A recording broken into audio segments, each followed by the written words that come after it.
Hello there and welcome to Meta Mondays.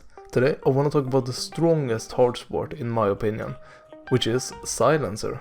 Right now, Silencer is only the 4th most picked hard sport in the pro level pubs, but I think he excels in the more normal pubs, let's say below Immortal. Because unlike Treant and Crystal Maiden, he has incredible scaling potential, and unlike Mirana, he has a very consistent damage output. I think that if you're a position 5 player or a position 4 player, and you want to learn Silencer or try it a bit, this is the perfect time to do it. I think it's incredibly strong right now. But with that being said, let's look at how you actually win with Silencer. Now, I'm only going to talk about the position 5 Silencer right now, but in reality position 4 is incredibly similar. I couldn't find any major differences, so feel free to apply this build for position 4 as well. Okay, let's talk about Silencer's starting build. It's incredibly homogeneous. Basically everyone goes 2 branches, 3 mangoes, 3 tangos, a fairy fire and a sentry. You can of course mix in other items like a stick, a mantle of intelligence, more tangos, less mangoes, something like that. You can do a little bit whatever you want, but in my opinion sticking to this standardized normal build is the way to go. If you're up against something like a Skywrath or a Shadow Demon, you can probably judge when it's needed for yourself. Right at the beginning, you have to choose between 2 schools of thought. There is the right-clicking Silencer, and there is the Veil of Discord magic Silencer. Now, I want to make sure that you understand that the difference between these 2 roles is incredibly tiny.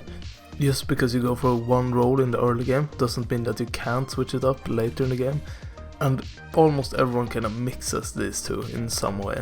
But for your level 1 spell, you have a decision to make. You either go Arcane Curse or you go Glaives of Wisdom. At the top level it's almost 50-50, but I personally think Glaives of Wisdom is a little bit better in the more chaotic games. That is, if you're playing better than the enemy, which you hopefully will be after this video, then the Glaives of Attack is a way more greedy and capitalizing option. If you manage to build up some intelligence early on, then you can get a shard at 15 minutes and kinda turn into a semi-core. The shard is a lot better now than it used to be for support Silencer, because you kinda turn into a somewhat pseudo Slardar kind of thing, where you can silence the enemy after a couple of hits. For the second skill point, if you went for Glaives of Wisdom, you want to go Arcane Curse now, and if you went for Arcane Curse, you want to go for Last Word. That's the kind of decision tree. After that you just take your ult at every level, you take your talents at every level, you max your Q and then you max your E. There are a couple of people who prefer maxing the W before maxing the E, but pretty much everyone maxes the Q as soon as possible. When it comes to the item build, the first 2 items is always going to be the same. You want to get Wand and Boots. The order of the items you get depends entirely on your lane. If it's a spell spammy lane like Skywrath and Bristleback, get a wand immediately, but if it's something more right-click focused like Drow and Enchantress, then you go Boots first item and then wand. After that, we once again get the rare ability to choose an item. There are basically only 4 options for you. There is Arcane Boots, there is Veil of Discord, there is Force Staff and there is Shard. You only want to get a Shard if you've gotten some intelligence. If you feel like you can actually scale a bit, become a bit more greedy, then Shard is for you. Usually people go for Shard and then Tranquil Boots. You can look up Febby, he does this pretty much every Silencer game. When it comes to deciding between these 3 items, there is a couple of factors you need to take into account. If you have a high impact and you feel like you can really pressure the enemy, I think going Veil is the correct choice. Simply because you can punish them harder, push your advantage, you don't really need defensive items if you're stomping the enemy. If it's a somewhat stable, even game, I highly recommend going Arcane Boots and then Force Staff. This gives you some defensive capabilities, some offensive capabilities, it's just all around pretty stable. If the game on the other hand is going kinda shitty, or even just even, then I think Force Staff is the correct choice.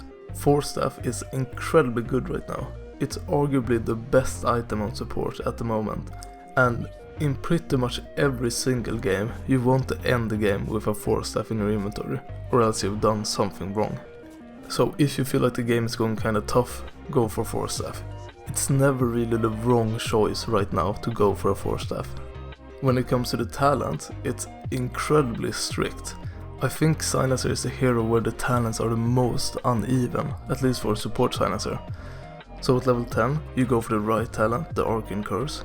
Level 15, you go for Global Silence cooldown. Level 20, Undispellable Arcane Curse. Level 25, the last word mutes. There are very few exceptions to this rule, and in my opinion it's not even worth discussing. Just follow these talents. You can mess around if you want to experiment, but if you want to play a standardized meta Silencer, this is the way to go. When it comes to the actual playstyle, the main focus lies on survivability and dispels. So, as with pretty much every other support, survivability is incredibly important, and with Silencer it's even more important, because you want to keep your global available. If you die at the beginning of every fight, you're even more useless than pretty much every other support in the game. Your global allows you to play super safe and still have an impact on the game.